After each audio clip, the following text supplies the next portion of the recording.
Hey, it's Mike. I'm here today in my little studio area where I do recording and I do, all the testing for transistors and circuit design and everything. But I just thought I'd go through my signal chain for recording because I get a lot of questions from people about what I'm using. So, yeah, I'll just go through everything kind of in the whole signal chain from the beginning to the end, give you a good idea of what it takes to do just like a good quality home recording. And yeah, it's pretty simple, it's pretty straightforward. I had to make it just like really easy to use because I use it every day, and I use it whether it's just for making a fuzz if I need to listen to it and make sure it works, or if I need to make a demo of it. I'm using this stuff daily for hours usually. So reliability and tone is all there, but also just really easy to use, really super simple. But I'll go through everything. We'll start with guitars. That's probably the easiest thing. I've got just a Telecaster.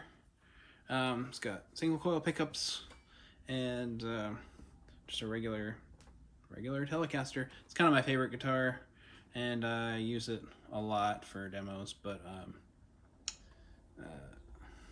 yeah, nothing really crazy there. But single coil guitar, definitely my thing. But it's it can pretty much do everything that I like. However, just something different is this little Strat. So I put this together out of parts, but it's got just like a real big maple neck and humbuckers. So I don't really have a humbucker guitar otherwise, but I use this a lot for demos, and I'm starting to really just enjoy playing it, really just for fun.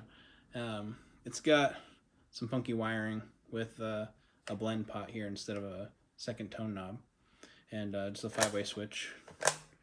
And these are a PAF bridge style unpotted pickup and the bridge, and then these two are the neck and the middle are both Firebird pickups. Still small coils, but just underneath a big cover.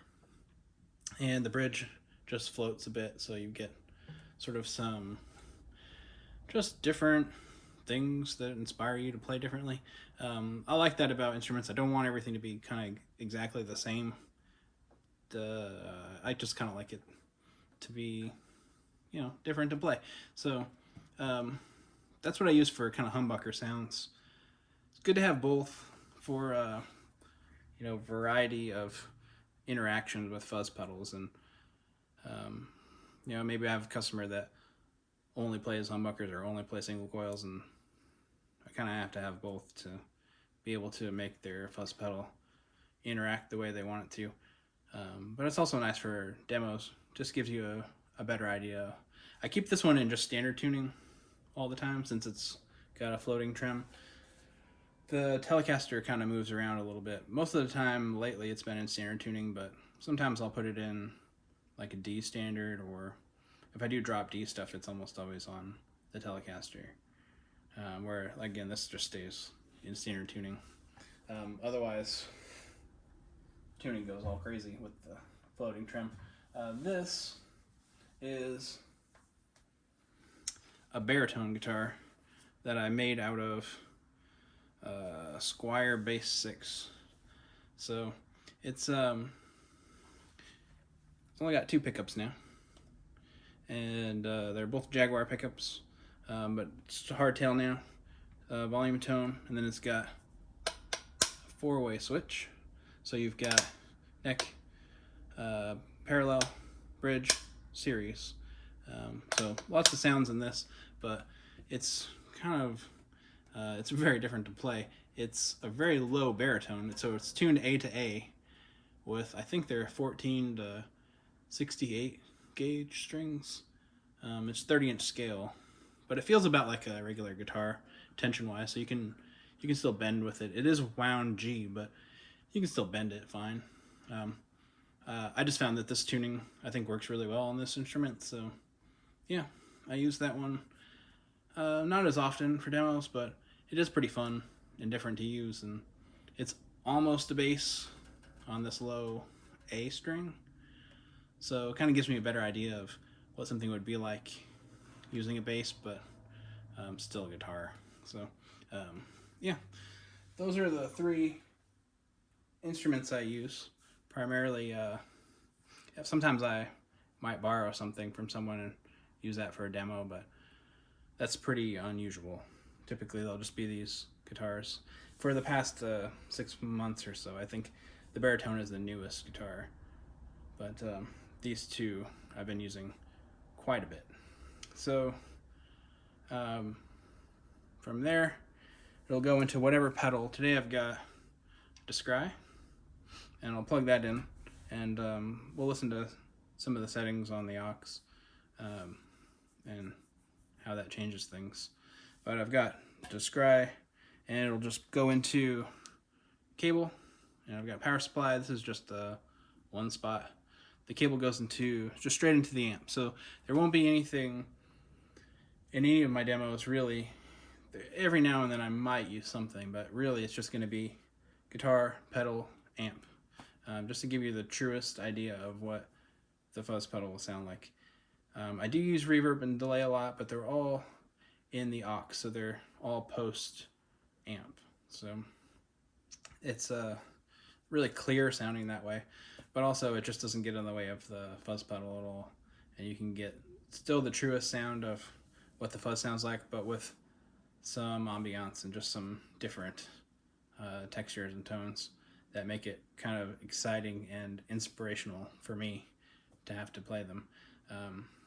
It's surprisingly difficult to make demos as often as I do, just coming up with something that a lot of the stuff that I do is really similar because I'm doing it so often, but sometimes I'll come up with something new for a demo. I try not to do too many kind of cover songs, and I try to just do something that's maybe not necessarily recognizable, but I do some sort of covers and stuff every now and then. Sometimes people will notice, but yeah. So after the pedal, it goes into the amp. I'm running it into this high watt right now. This year at NAMM I met the high watt guys, so Arv, Tom, and Frazier. They were at the NAMM show, as well as Alex, the owner, and I met at them all. They're all just so nice, so welcoming, and I felt so grateful that they invited me to NAMM to bring my pedals and to kind of share that with everybody that was coming to their booth. Was pretty amazing. But the amps were also amazing, so I really had to get something after that show. I just couldn't get out of my mind. I was listening to these all weekend, so I finally got this one, I think about a week ago. This is a DR20, so it's like a 20 watt version of DR103. So same preamp, but it's a 20 watt power amp. So kind of a deluxe reverb volume, but tonally it's the DR sound, the high watt sound. And there's a few other little tricks it does. So linked input, so you can run into both channels, and it's running into it's like running to the high input on both channels. So it balances really well. It's also got a half watt mode, which I don't really use, but if you flip that up, it goes into half watt. Really useful if you're playing it in the room, but I'm playing it usually just in headphones through the aux, especially on any demo I'm using it that way. So I'll use it in the 20 watt mode. And the only other mod really is this. There's a sort of bass or a treble boost. So kind of shifts the EQ drastically when you go to the bass mode. Gets really fat. Doesn't really get like super, flubby. For a 20 watt amp, it's very tight still, but it gives it a lot more punch in the low end. Really fun, but I don't really use it in that setting for demos. I just kind of use the flatter middle setting. Treble setting, pretty nice to have for like the lower volume setting. to bring some kind of sparkle back. But yeah, I just use it in the flat setting in the middle, or like the unaffected setting. Normal channel is pushed a little above noon. Brilliant channel is just past 9 o'clock, just enough to where you can start to hear it. But the normal channel seems to work the best with fuzz pedals, with just a little bit of that blended in. It's kind of ideal. And bass, treble, middle, presence, these are all kind of just where I think they sound the best. They don't work like Fender amp controls, so they're just, I just set them where I think they sound the best. The mid control has a huge sweep. You can run the bass quite a bit higher. It has a lot of treble response, so I don't need a ton of treble and presence, but just enough to where it sort of feels and sounds balanced to me. And then the master is just a little past, I'd say 1 o'clock. Don't really run it too much higher than that. If I was playing in the room, this would probably be a little under noon, just because it's pretty loud. But I'm just if I'm playing it in the room, I'm playing it through just this cab here. But I don't use that for recording. So after the high watt, it goes into the aux. So in the aux, and I'll run through all the settings on that, but in the aux, you've just got a few controls to adjust. I mainly just changed the rig. If you're familiar with this, you've got 6 presets, and I'll change the speaker volume. But like the headphone, the line out, and the room control, they're kind of just preset, and I don't really adjust them that much. Everything about the aux, to me, is just, it's been a game changer for recording, for playing at home. If you have a tube amp, just buy one. It's or something like it. They're just really just expand everything you can do with a tube amp for recording and for playing at home. If you have a significant other, you can play with headphones and play as loud as you want with the headphones and crank everything, and everybody's happy. But for recording, mainly, it's just a really good tool. So I'm mainly using headphones with it, and there's really no speaker volume like out of the cab for recording. But I'll go through all the settings on that in a minute.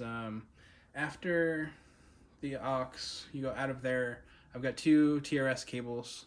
They go into it's a UA Volt 2, and they're it's coming out in stereo. So you've got left and right into each channel input, and just kind of set the gains. I set the gain on both of those really just so like get to where it's just turning the input yellow and then back it off a little bit, so it's just green the whole time, nowhere near hitting the red, because digital interface clipping, it does not sound good.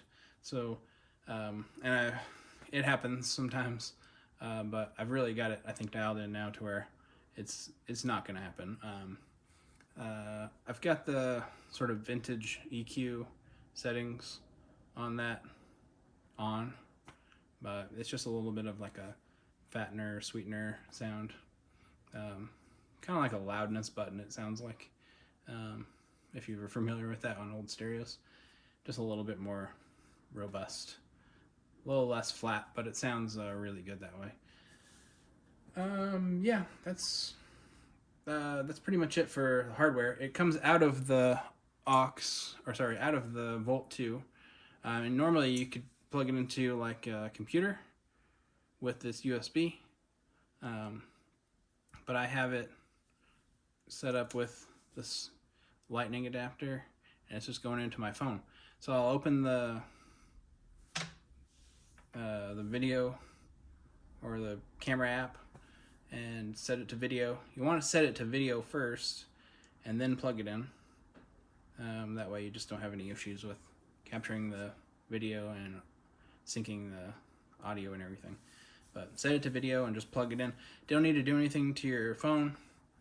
I'm just using an iPhone, but you could use it with, I assume, with anything with just the right adapter for this. But really easy. I can just plug it in, hit record on the video on the camera app, and it syncs the audio automatically from the aux, and it records it in stereo. Whether or not it uploads to Instagram or YouTube in stereo, sometimes it doesn't, but most of the time it does. Most of the times I listen back, it does. If you listen to it with headphones, it just has a lot more depth that way. So it really is kind of that simple. Kind of set your aux where you like it, set your levels on your interface, and plug it in. The amp is just set how I would run it in the room.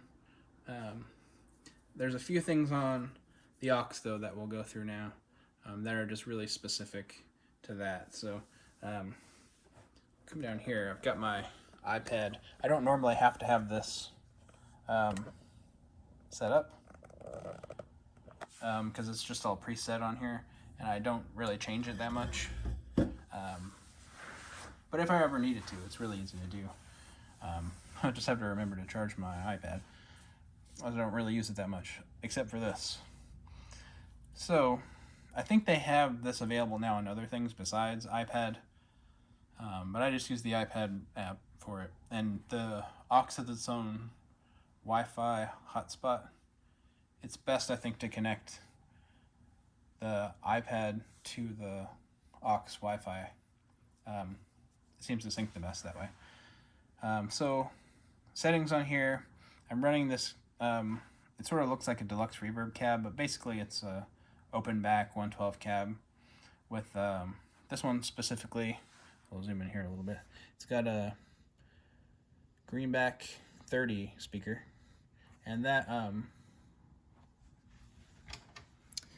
to me, I think that cab just sounds really good with for what I'm doing, which mainly is playing fuzz pedals on whether it be demos or just listening back for tuning or anything like that, or like I said, doing circuit design or whatever else.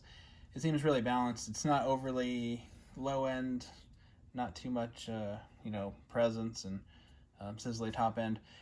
If you want all that stuff, it's definitely available in this in the aux. There's so many cabs they have in there. I don't think they've updated them very often. Maybe one time I've noticed they've added a cab, but it hasn't been. I could be wrong about that. Maybe I just didn't notice it. But this is the one that I use primarily. If you were playing just clean, just the amp into this, really all of them sound really good, and just like an EQ shift, and you'll find maybe some different settings you like. But if you're playing fuzz with it, it really, I think the bigger cabs, like the 412 cabs, sometimes they sound a little too big with certain fuzzes. Unless you're going for that, if you're recording with it or something, that would be great. But I'm kind of really trying to do like a as neutral a platform as possible, and then kind of go from there.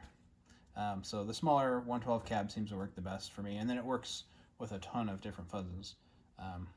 I know some people I've talked to have kind of struggled with making it work with every fuzz they have, and I think that's where the EQ kind of comes in handy on these, but or just having a few different cabs for different fuzzes that you like. But I like this cab really with everything. So we'll go through the mics next, since that's the next thing that the signal hits. Obviously not real microphones, but you've got some simulated microphones, and I'm using, this is on the left channel, it's an SM57. On the right channel, it's a Royer 121 ribbon mic. Both of these sound really good, but better together. 57 is really flat, get good mid-range, and it's kind of like a hard, punchy sound. The ribbon mic is super fat. You get more low end, and it's really smooth sounding. If you blend the two, though, you can kind of really get just the best of both worlds. It's kind of like blending the channels on the amp, really. You get in the between the two mics, you get kind of a little bit of everything that makes both of them good. I pan them so you can see the 57 is slightly to the left. The 121 is slightly more to the right. I pan them unevenly, intentionally. I think it gives it a little more of a 3D kind of swirly quality that you hear really only in the headphones, or if you're listening back on to the demo with headphones on your end, you might hear the difference. But it's enough for me to have done it, and it just sounds a little bit more like I'm in the room, and a little bit less like I'm listening to a recording. The other thing is there are room mics on this, so they're condenser mics in stereo, and that is just pan center, and it's just mixed in. You can see down here the levels. That's just mixed in. I think just enough to where you start to hear it, but not much more than that, because it's more of a feel thing almost than hearing it. Once they're all mixed together, everything comes together, but you kind of have to figure out where the balance is for you. This is just where I set it, and then I also run an EQ on all the mics. This is kind of where it gets really techie, I think. If you have this and you're not using that, you're missing out, because it makes a difference on your recording. EQ on these, it's really basic though. It's not really complicated at all. There are, in the EQ section, there are presets. So I'm using, on the 57, I'm using like the 57 Warm Clouds 57 preset for EQ, and it looks like it's just a little bump in the treble. Everything else is flat, which is kind of where you want this mic to be. It's pretty flat sounding. And then you've got, on the ribbon mic, there's a little more bump in mid-range, and there's just a little bump in the treble as well. It looks like it drops the low mid a little bit. Sorry, I was kind of blurring out. But it's just kind of sweetening everything that is really good about the 121 and the 57. It's noticeable. It's very slight, but it's noticeable in how the guitar feels under your fingers, and how the amp responds, and how everything feels in the end result on your mix. The EQ on the room mics is like a room preset, so it's the Dynamic 57 Ribbon 121 Studio Blend Room. I didn't adjust really any of the EQs on this. I just added those for kind of that extra sweetness that they bring. But definitely try that. If you have an aux and you haven't messed with the EQ on the mics, just those presets alone make a ton of difference. And you can do a bunch of cool stuff with the presets. You can change the EQ drastically. This is just a little bit here and there. So other than that, I don't set like the mics off axis, they're all on, and I don't do the low end roll off. This is set at like a 50 watt input. There's just, you can see down here, there's just a little bit of speaker drive. I don't like a lot. It's, with the aux, it's more predictable, somewhat, but I kind of like it just generally to be flatter. I don't really want a bunch of speaker drive. Unless that's what you're going for, then you could, of course, adjust that to however you like. On the room mics, you can see this damp control is on, and that's just like a rug under the cab, I guess. It kind of, you hear more of the speaker and less of the room, is what it sounds like. So that's it for mics. I use that for all the presets. The only thing I'm really changing on the rig presets is the effects, and I'll get into that in a minute in this kind of master section. But that I've got an EQ on basically the whole output, and it's again just a little bit more lows, a little bit more highs, a little bit mid. It's a little bit here and there, and this is also a preset, but I've adjusted a little bit, and it's called Thick Room Master EQ. But it's just a little bit here and there. When we play it, I'll run through and turn them off and turn them on. We'll see if you notice the difference. But on this, it's just that stock EQ, but I bump the low end up just like a decibel and a half or so. Not a lot. All the levels are the same on all these. I don't adjust that at all. And then I also have the compressor. It's 1176 type compressor. It's just always on. The input is not very high. It's just enough to start to move the needle. And like the 10 and 2 setting on the attack and release, and the output volume is just matched for the same level. And the lowest sort of compression setting, lowest ratio. But it's just always on. It definitely just sounds a little bit better.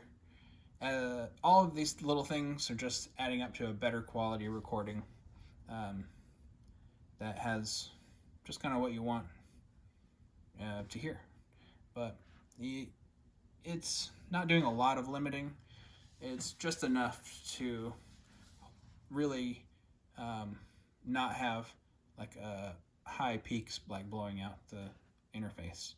Still really dynamic, but it does add like a lot of sweetness to the sound, which I really like. So otherwise I have this delay and reverb that I use in the app.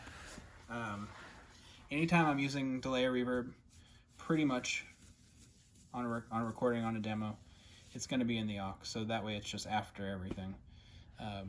But we'll see what it is. The one I use the most is this one. It's it's based on like a deluxe Memory Man sound. I'll show you what the settings are. Take a screenshot of that. Try it out if you have an aux. It sounds great. I think it's actually partially preset. I don't know. I think the only thing I really changed was the delay time, and I think I might have tweaked the modulation a little bit. And this is kind of like a longer delay. Everything's panned hard right and left for stereo, and as we sweep through this, basically just gets, this is a little bit shorter delay, but the same delay sound. And the next one over is tape echo. It's shimmery, silky, not as modulated, but kind of a medium. What is this, about 200 millisecond delay? Not as much feedback, 1 second of feedback. This is like really precise as far as how you can dial this stuff in. It's crazy. I don't get too involved in doing that because I could do that all day, but partially it's presets, and then I just adjust from there. I wonder what this is preset on it. So tape plex warmth, and I've just adjusted a little bit from there. And then what was this Memory Man? Yeah, Memory Deuterino stereo. So it just presets, and then I've just kind of adjusted from there. I've tried it before just to dial it in on my own, but it comes out better, I think, with sort of tweaking presets, because there's so much you can do with dialing this in just right. They've got a good ear for it there at UA, and a lot of this stuff I think is what they're using in the pedals that they came out with recently. And so if you're familiar with those sounds, that's what you can get out of the aux too. What else do I have on here? I have slap echo, which looks like this.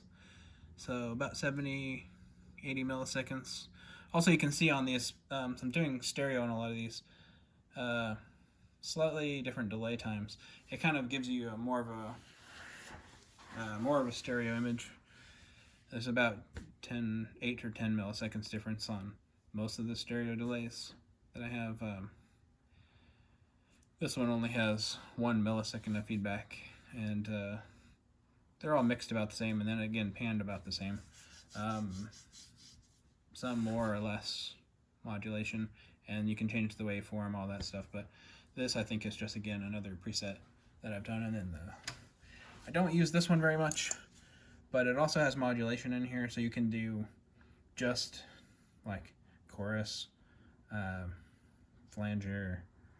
They have like a rotary speaker type thing, tons of stuff in the presets. This is sort of a electric mistress. It's called, we go to the preset. It's called Moon Mistress Wide Stereo. Another stereo effect. It just sounds really cool into headphones, which is what I'm using a lot, and in demos. So I use a lot of stereo effects on this. Yeah, that's, oh, and the last one is the ambient setting. This is what that sounds like, or what that looks like if you wanted to do a preset. Longer delay time, 600-ish milliseconds, and stereo again, a little more modulation, and a lot of feedback. That says 33 seconds.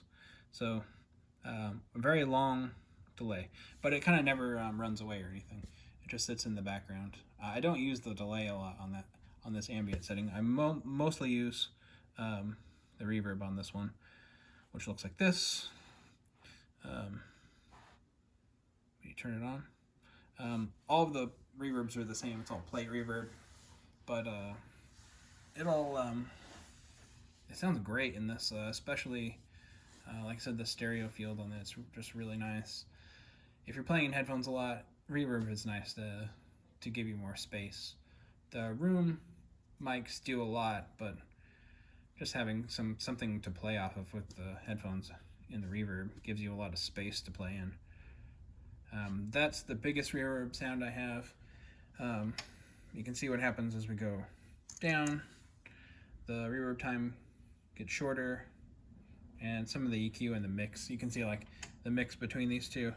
This is really high mix, and this is the one I use the most on the Deluxe Memory Man delay preset. This reverb I probably use the most. You don't need a lot of mix, but just quite a bit of reverb time, and then the reverbs just get smaller as you go through the settings, closer to like on the slap. It's just a slight reverb sound that I think pairs well with that. So that's pretty much what I use for the effects. I don't really use a lot more effects really in general. Fuzz, delay, reverb, maybe drive and boost, etc. But for demos, it's all just in the aux. And then you can set your just like your master level here, and it comes out of there, like I said, into the interface and just straight into your phone. So pretty straightforward, pretty easy. The aux is kind of expensive. If there was one drawback to the aux, I would say that it's the interface is great, between, like the user interface is really great, but the attenuator is not great. So you kind of you lose a little bit of the tone or the treble of the amp using the attenuator, and unfortunately you can't just like defeat the attenuator completely if you have it plugged in. Even all the way on the last click, it's still attenuating a few decibels, which is ideal in maybe a recording or a small space or in like a small studio or something. But if you just kind of want to use it for I don't know, for fun as your amp, as an attenuator, and through the cab, it's not as good. as as some other attenuator options. But for what I use it for recording and for having all the sort of studio gear that it comes with, definitely worth it. And then you just need an interface. This isn't the only interface that would work. There's a ton of them out there that would work exactly the same. For my setup, I would just need at least 2 inputs to run the stereo setup. It would be nice to run maybe a cab mic, so I have another input, and have a mic on my actual cab also, kind of like a wet-dry setup, stereo wet-dry.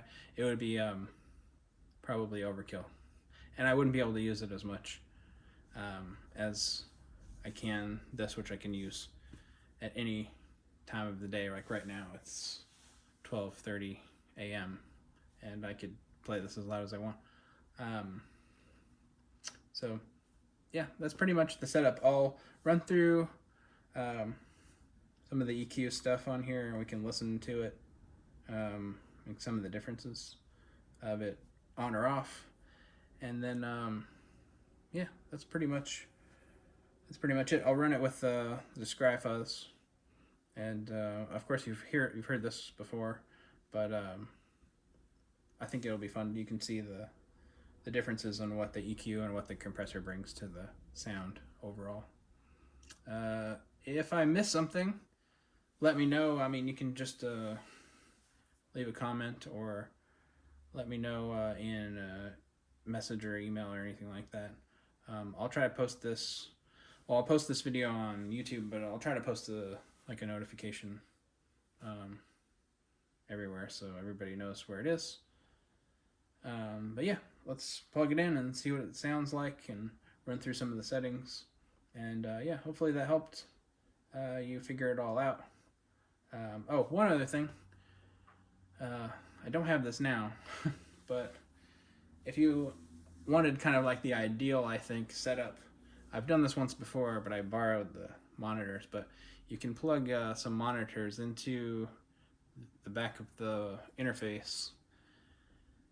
Out of that, you can run the wet effects from the aux through monitors and, you know, the cab and the aux, but then you can also run your real cab, so you can kind of have like a wet-dry stereo setup. So it just seems really fun and ideal. I'll probably pick up some monitors sometime this year and end up doing that since I have a little bit of space to do it here on my shelf, but I've done it once before, and it's pretty incredible in the room. Doesn't really mean anything for recording, for what you guys hear, but in the room here, it's really fun. So if you have an aux and your cab and everything hooked up, it's really nice with the monitors and just get a huge wide stereo sound. Not ideal for maybe live situations, but really fun for just playing at home. So anyway, let's plug it in here, and I'll point you here so you can hear, or you can see what I'm doing. I'll plug in, I'll play the Telecaster and plug in the Descry.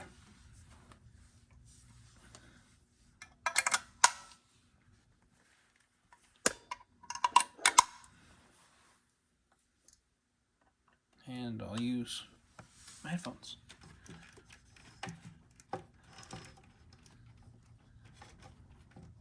If you have any questions about like where to buy any of this stuff or anything that you see in the video, just let me know. Also, I could try to hook you up with maybe wherever I got it, or some of the stuff. A lot of stuff I try to buy used, but I did buy the aux new. That's pretty easy to find, obviously, but yeah. Anyway, I'm going to plug it in now. After I do the playing stuff, the video will be over. So thanks for watching. If you watch this for, this is 40 minutes into this video, but there's kind of a lot going on with this setup. It took me a lot longer than 40 minutes to get it dialed in. So hopefully this helps as just like a quick, easy guide to getting started using this, or doing demos on your own, or doing home recording, or just playing at home. But yeah, let me know what you think in the comments, and let's get some sound going.